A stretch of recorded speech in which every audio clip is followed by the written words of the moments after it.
राम मंदिर विवाद भारत के आधुनिक इतिहास का एक सबसे संवेदनशील और धार्मिक दृष्टि से महत्वपूर्ण मुद्दा है।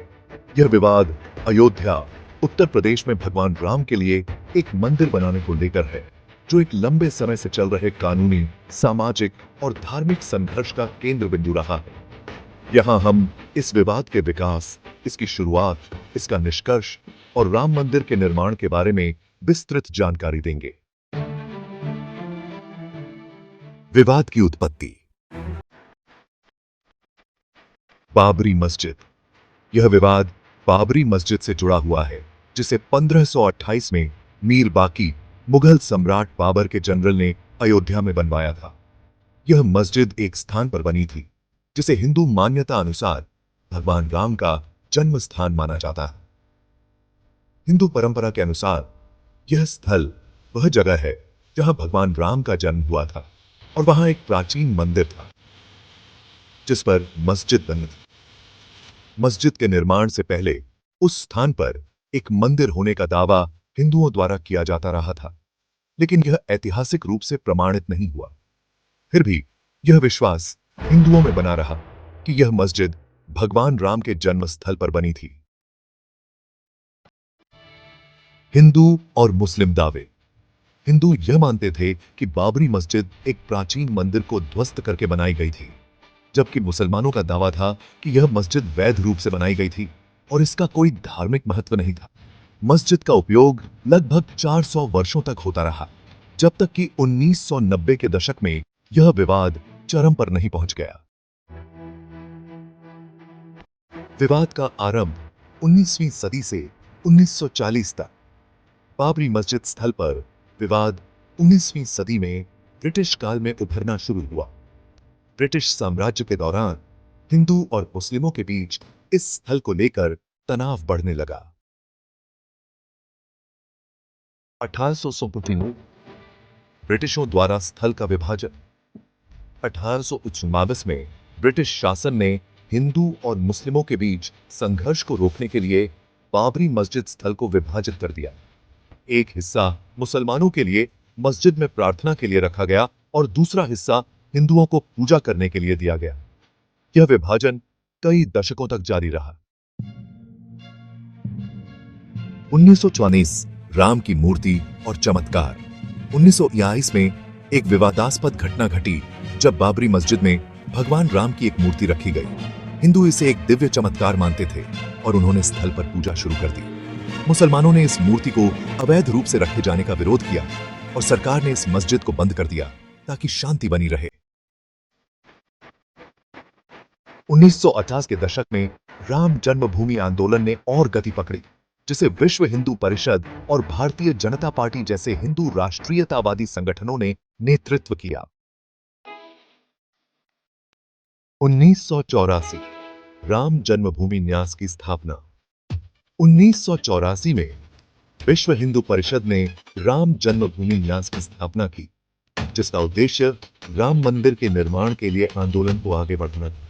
इसने पूरे देश में एक अभियान शुरू किया जिसमें हिंदू भक्तों से समर्थन प्राप्त करने की कोशिश की गई। 1986 बाबरी मस्जिद के दरवाजों का खोलना। 1986 में जिला अदालत ने बाबरी मस्जिद के दरवाजों को खोलने का आदेश दिया, जिससे हिंदू राम की मूर्ति की पूजा कर सके। इस कदम ने दोनों समुदायों के बीच तनाव को बढ़ाया और स्थिति और विकट हो गई। 1989 भाजपा और आंदोलन का राजनीतिकरण। 1989 में भाजपा ने इस मुद्दे को एक प्रमुख राजनीतिक मुद्दा बना लिया। पार्टी ने लाल कृष्ण आडवाणी के नेतृत्व में रथ यात्रा, चरण यात्रा आयोजित की, जो राम मंदिर के निर्माण के लिए आंदोलन को और भी तेज करने का लक्ष्य रखती थी। इस यात्रा ने हिंदू धार्मिक भावनाओं को उत्तेजित किया और व्यापक रूप से समर्थन जुटाया। बाबरी मस्जिद का विध्वंस।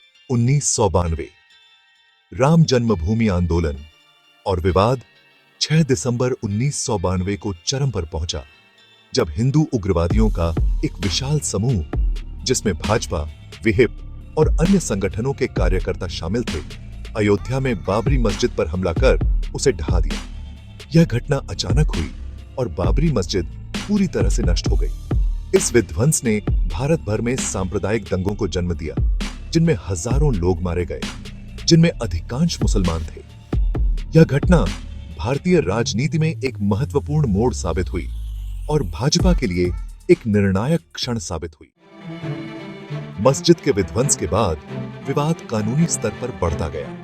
हिंदू पक्ष मंदिर निर्माण के लिए और मुस्लिम पक्ष मस्जिद को फिर से बनाने या वैकल्पिक भूमि के लिए ने मुकदमे दायर किए, जिससे लंबी कानूनी लड़ाई हुई। 2010 में इलाहाबाद हाईकोर्ट ने राम जन्मभूमि बाबरी मस्जिद शीर्षक मामले में ऐतिहासिक निर्णय सुनाया। कोर्ट ने विवादित भूमि को 3 हिस्सों में बांट दिया। 1/3 भूमि हिंदू पक्ष को राम मंदिर के निर्माण के लिए दी, 1/3 भूमि निर्मोही अखाड़ा, एक हिंदू धार्मिक समूह को दी और 1/3 भूमि मुस्लिम पक्ष को दी, जिसमें नई मस्जिद के निर्माण का सुझाव दिया। सुप्रीम कोर्ट ने सालों की लंबी सुनवाई के बाद 9 नवंबर 2019 को ऐतिहासिक निर्णय सुनाया। सुप्रीम कोर्ट के फैसले ने विवादित भूमि पर हिंदू पक्ष को पूरा 2.77 एकड़ क्षेत्र राम मंदिर के निर्माण के लिए दे दिया। इसके साथ ही मुस्लिम पक्ष को अयोध्या में एक मस्जिद के निर्माण के लिए 5 एकड़ वैकल्पिक भूमि दी गई। इस फैसले ने विवाद के कानूनी पहलू को हल कर दिया और यह निर्णय कई मायनों में ऐतिहासिक था। इसका उद्देश्य दोनों समुदायों के बीच सामंजस्य और विवाद का समाधान था। सुप्रीम कोर्ट के फैसले के बाद राम मंदिर का निर्माण तेजी से शुरू हुआ। 5 अगस्त 2020 को प्रधानमंत्री नरेंद्र मोदी ने राम मंदिर के निर्माण के लिए भूमि पूजन समारोह में भाग लिया, जो एक भव्य धार्मिक अवसर था। इस मौके पर विधिवत पूजा और अनुष्ठान किए गए और यह कार्यक्रम राम मंदिर के निर्माण के ऐतिहासिक क्षण को चिह्नित करने वाला था। राम मंदिर का निर्माण पारंपरिक वास्तुकला के अनुसार किया जा रहा है, जिसमें मकराना संगमरमर और राजस्थान के बलुआ पत्थर का उपयोग किया जा रहा है। मंदिर में 3 मुख्य मंजिलें, एक केंद्रीय गुंबद और हिंदू पुराणों से जुड़ी जटिल नक्काशी होगी। यह परियोजना राम जन्मभूमि तीर्थ क्षेत्र ट्रस्ट द्वारा निगरानी की जा रही है। राम मंदिर विवाद, जो सदियों से चल रहा था, 2019 में सुप्रीम कोर्ट के निर्णय के साथ समाप्त हुआ। यह निर्णय हिंदू और मुस्लिम दोनों समुदायों के लिए महत्वपूर्ण था। हिंदू समुदाय के लिए राम मंदिर का निर्माण एक लंबी प्रतीक्षित विजय और धार्मिक आकांक्षा की पूर्ति है।